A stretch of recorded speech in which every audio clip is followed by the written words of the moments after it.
প্রতিটি সন্তানেরই মা বাবার উপস্থিতি শুধুমাত্র স্পেশাল মুহূর্তে নয়, প্রত্যেকটা মুহূর্তে একটি আবেগের জায়গা।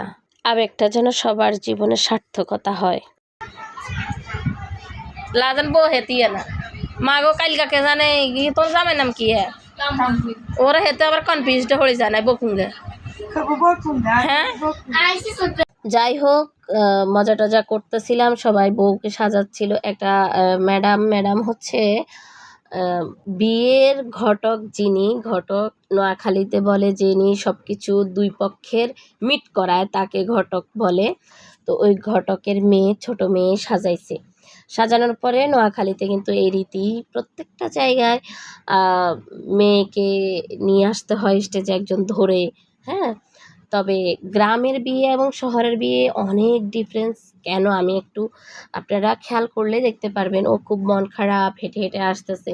কিন্তু শহরের বিয়েগুলাতে মানে নেচে নেচে আসে, একটু আনন্দ করতে করতে আসে, ভিডিও ক্যামেরা শ্যুট অ্যাকশান এই ব্যাপারগুলা থাকে। তো যাই হোক, যখন আমি ভিডিও করতেছি আমি বলতে একটু হাসি দাও, তো ও একটু হাসি দিচ্ছে। ওর প্রচুর মন খারাপ, প্রচুর মন, প্রত্যেকটা মেয়েরই, মানে বিয়ে বলেন, গায়ে হলুদ বলেন, মানে এত মন খারাপ থাকে আসলে।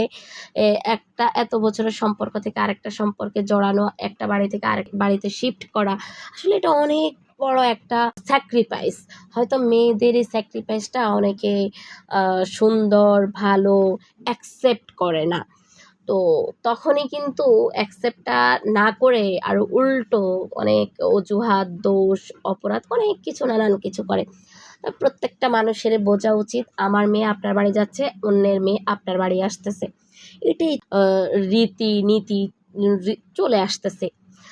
সমাজ ব্যবস্থা বলেন, বাঁচতে হলে, বসবাস করতে হলে এভাবে করতে হবে। তো প্রথমে সবাই ফটোশ্যুট নিচ্ছিল, আর মাঝখান দিয়ে তো সবাই খাওয়ার দাওয়ার করতেছিল, যার মতো করে ফল, কেক, সবাই সবাইকে খাওয়াচ্ছিল।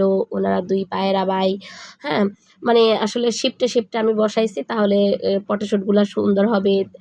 সবার ফটো নেওয়া হয়েছে, যে তাহলে ফটো সেশনটা সবার থাকলো একটু স্মৃতিময় হিসাবে। ওর বেয়াই, বড় বোনের দেবর, তারপর হচ্ছে ওর মামা, মানে সবাই কিন্তু, আমি সবাইকে সুন্দর করে বসাচ্ছিলাম। ওনারা হচ্ছে যে যিনি সাজাই দিচ্ছিল, ওনার ছেলে কেক খাইতে চাচ্ছে, ঘুমায় যাবে। তো এইভাবে কিন্তু সুন্দরভাবে গায়ে হলুদের রাতটা কেটে যাচ্ছে। দেখতেছেন খুব ঘুম পাইতেছে, সবাই মিলে অনেক মজা হলো। তো কে কে মিস করতেছিলেন, আল্লাহ হাফেজ।